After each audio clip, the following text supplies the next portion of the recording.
Somebody asked a question, said, "Oh, does your in-laws mind that you're kind of poking fun of them?" I'm like, "Oh yeah, they don't care." And my mother-in-law just told me, "You never asked." But douchebag is certainly in your wheelhouse. Oh yeah. Right? I mean, you reach in and there's douchebag. You have that available. Drips right? off of me, doesn't it?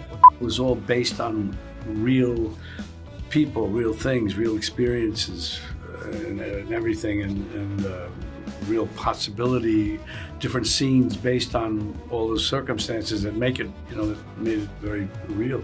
Joblo got done. It did. We're pretty done. We are pretty done. And how many hot dogs did you have to eat? A lot. Did they ruin hot dogs for you? Yeah. And then this old lady was like, "Are you playing bowls?" in the hall when I came out. And I was like, "Yeah, hi." Did you take requests? No, I should have. Yeah. Should have. My parents are inviting us to the summer place for the big 4th of July weekend. I can't leave my father. This is the first summer since we have to say goodbye to your dear mother, and you're going to leave me to burn the sparklers and eat the hot dogs alone. Why don't we just bring him? Nah, I don't think so. So I live in the Chicago suburbs right now. I grew up in Buffalo Grove, not far from Arlington Heights. Watching this movie, there's obviously a Chicago factor to the story. Was there ever a version of this where Chicago was a bigger presence in the film? No. The whole film really takes place around this country club where I really go to in the summers with my wife and her family. Mm-hmm. So that was always the intention to have it take place there. But he's not allowed there anymore. No, I can't go back. I can't go back. Actually, with my in-laws, so we're just watching this out there, and somebody asked a question, said, "Oh, does your in-laws mind that you're kind of poking fun of them?" I'm like, "Oh yeah, they don't care." And my mother-in-law just told me, "You never asked." So no, Chicago was never a big mainstay in the movie. I just wanted to represent Chicago because I'm from here, and I wanted to give props to Chicago. And your dad's probably very excited that Robert De Niro got to be him in the movie. Dial it down with What all the this? What is this? Was there ever a point where you regretted that you were going to have to play Sebastian's father? Regretted? Yes. No. No, I got to play Sebastian's dad? No, not at all. It was great. I mean, I was very happy. It was all based on real people, real things, real experiences, and everything, and real possibility, different scenes based on all those circumstances that make it, that made it very real. No, it was all good, all great. And you've played parental figures. You've done, obviously, a lot of roles as a dad or a grandfather. What was different about playing this character, about playing Salvo? Well, like I say, it was all, Salvo was there, Sebastian, it was based on his actual relationship with his father. Laura Taruso is Italian-American. She knows the world. Everybody, it was more tightly knit, it could have a strong foundation.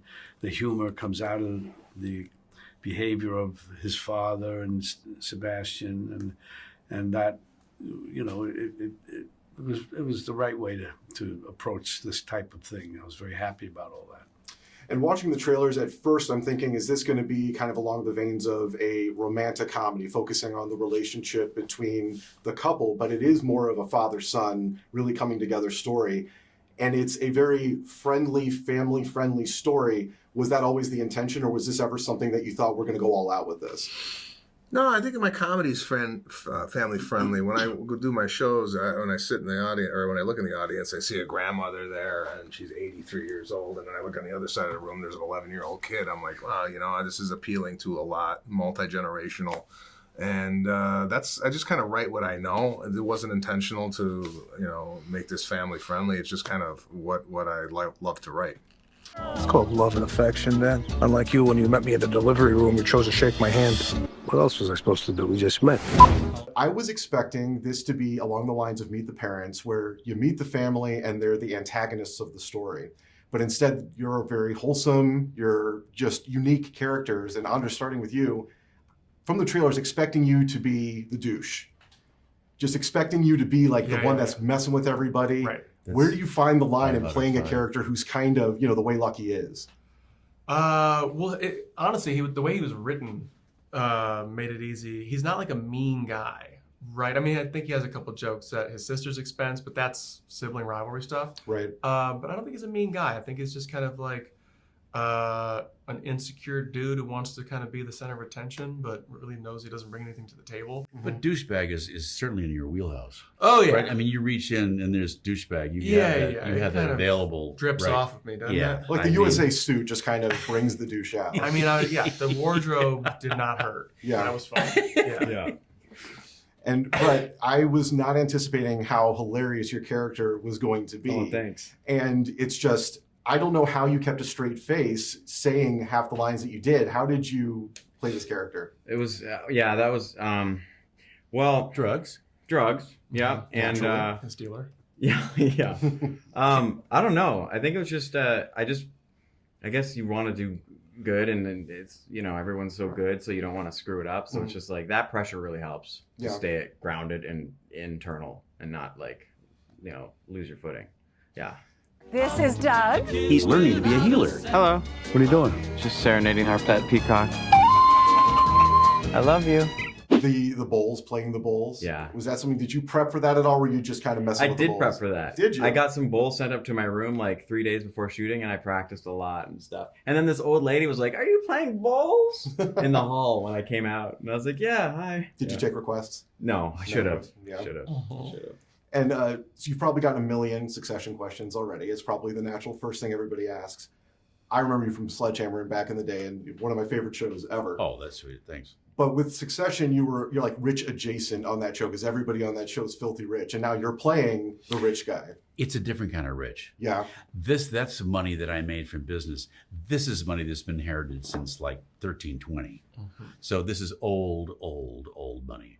And I just, try to channel every rich person that I'd ever met. And I met a lot of them. And you started with one hotel, right? That's the character starting. Yeah, makes it seem all it's a natural. sad story. It's just sad. Yeah. That makes me cry. Go ahead. Who would you say from, there's so many great performers in this, so many comedic, hilarious people, and all three of you were very funny. Who do you think was the toughest person to keep a straight face when you're acting with in this? I mean, I feel like the funniest thing that got me was, and I no spoilers, but Kim's haircut reaction was pretty outstanding. Yeah. I thought that was great. It was fun. Oh yeah. Cool. Yeah. Cool. And she's amazing that she can make that haircut still look good. I can't imagine many I'm telling people you. pulling Yeah, that she looked off. great with I that. mean, You bet. Yeah. So working with Robert De Niro, I mean, he's done dramatic, he's done comedy. How do you feel he is? Like judging him as a comedian, how is it? Well, Fantastic. there were, he's from the Comedy Channel. I started Second City here in Chicago. He's done a lot of comedy. And the funniest person around the table was Robert De Niro. Really? I mean, I tell you, do you remember the scene where he wins the prize of hot dog eating? I mean, he's going, I mean, I don't know, all this stuff, but he was making up all this stuff, and he was just endlessly inventive. Yeah. He's really goofy. Yeah. These people are strange. They have birds for pets. He's like family. Peacocks are just a bunch of goddamn show-offs, if you ask me. Was it that much fun on set? Yeah. I just screamed like a crazy I know. Who was the funniest person on set? Who was the funniest? Yeah. Who could you cracked you up in between takes? Everybody was Well, pretty. Sebastian was really funny. Yeah. It just his facial expressions go, okay. You're pretty funny. You and David together, when they would sell, as soon as action happened. Oh, he drove me crazy. I know, but you guys are so hysterical. It's really helpful together. if someone drives you crazy in real life, not just and it makes your job a lot easier. But they were so But in funny. a good way. Yeah, they were so funny together, and I don't know. Everyone was. We had a really good chemistry. When we got really lucky, I feel like you never know. Yeah. But from the jump, everybody sort of fell in line and Bonded and Yeah. fell in line. And Bob was really sweet, which Yes, is he was great. kind of nerve-wracking. 'Cause you're like, oh, it's Bob De Niro. And then he was so lovely and kind and He was. generous. He was. Oh my gosh. Oh shit. Sebastian, your suit! It's Versace. Do you like it? No, you moron. It's not up. Honey, my mom can't unsee that! I was really prepared for Tigger to be like Gene Hackman in The Birdcage, where he's just going to be the worst, but she wasn't. I love that movie and him especially in it. No. She has gravitas.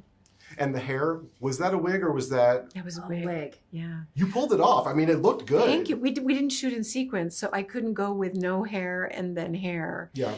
So we had the wig, which the wig didn't work at first. So Bob was very instrumental in making that right. Because my hair was supposed to look like his hair. That's the joke. And the way the wig department, apparently it had looked like his hair when they made the wig, but then just before he came to film, he cut his hair. So it no longer matched Oh, is his that hair. what happened? Yeah, Oh, yeah. amazing. So we cut it and we stopped filming, we cut it and cut it and cut it and cut it and cut it and cut it and cut it. And I have a couple of very funny pictures of Bob going, looking at my hair and wanting it shorter. and he was right. He was absolutely right to make it that shorter. And because it served the storyline, but it also served the comedy. And the comedy, yeah. And how many paintings did you actually complete? Good question. They had those sunsets. Yes. Those Sunsets. Yes. That they would only let me paint on one end, and they're like, Leslie, can you not paint? I was like, I'm a painter. I have to paint. I never even completed one. But it was really funny, those sunsets. Oh, they were horrible. They're horrible. They're It's horrible, but true it seems, love. yeah. It's true love from my parents and from Sebastian. Yes. And how many hot dogs did you have to eat? A lot. Did they ruin hot dogs for you? Yeah, kind of. No, I'm not a big, they were beef and, Were they kosher? I think so. And very important. There were a lot. It was more, I thought it would be funny if she's really, it's funny if you're doing it. Yeah. And so Laura was like, one more take. And I was like, Laura, and then we filmed the end of the scene and I was like burping. I was like, Sebastian, I'm so sorry. I've eaten like 27 hot dogs, but it's funny. It is funny. And you're both great in it. I really loved it. And thank you so much for your time. Thanks. Everything I'm doing for you, that I've ever done for you, is for your own good. Hey, Dad, check it out. I could die. I'm trying to make sure that you don't make an ass out of yourself by trying to be somebody you're not. So the movie was way funnier than I was expecting it to be. Obviously, you're taking a comedian who has some edge to his material. Was this always intended to be a PG-13, or is there an R-rated cut out there? No, this was always intended to be a PG-13. I think when we started making the film, we really set out to make a film for the whole family that you could kind of bring everybody to, and yeah, so that was always the intention. Was there anything that you filmed that maybe didn't fit into the finished product that you wish had made it into the final cut? No. Really? It's everything. I mean, we shot it in 32 days, which is very fast. And we shot it in Alabama where it rained every day. So we shot it very close to the bone, and pretty much everything that we shot ended up in the movie. When I saw the trailers initially, I was thinking, is it going to be kind of a romantic comedy feel to it? But it comes across as a really endearing kind of a father-son bromance. Was that the intention? Yes, that was always the intention. And when I first read the screenplay, I was like, this is brilliant, because it's a rom-com, but it's about a father and a son. And we've seen comedic work from Robert De Niro before. Putting him into this role, was there anything that you had to kind of get out of him to play this, or did he just come ready to go? We did a lot of research and work leading up to the film where he met with Sebastian's actual father many times. They would talk on the phone. Sebastian has some great video of his father teaching De Niro Sicilian curse words. And so all that prep just made it so that on the day when we walked onto set, Bob became Salvo. I mean, he just was his dad, and it was just a seamless transition. And when you're working with a comedian who's used to riffing or doing things on the spot, was there a lot of that while you were filming, or is it pretty much close to the script? I mean, we stuck with the script, but there's a lot of improv, and I encourage that as a director. I want the actors to feel like they can play and try alts, and because it's often through the stuff that we find on set that ends up being the best stuff in the movie. So, for example, there's a scene in the helicopter where he's he's sucking on a lemon, and that was that was Sebastian actually talking about this experience that he had where his dad was like, here, suck on this lemon. And so so much of this movie is borrowed from Sebastian's real life, real experiences, and so I wanted to incorporate as much of that as possible. And so who was the hardest person on set that just was constantly making you crack up? Who was the hardest person to keep a straight face with? These are the funniest actors in Hollywood. I mean, it was so hard not to crack up in the middle of a take because they would just come up with the most brilliant things. I mean, David Rasche was the biggest surprise, where his improv was just off the hook, and he is so incredibly funny. So there are moments in the film where, you know, he would come up with an improvised line that made us all like, you know. You fed them their pet peacock, and you thought I was crazy for worrying that you were going to make us look like some bad Italian stereotype? That's right. To help me get rid of the evidence. Why does it seem like you've done this before?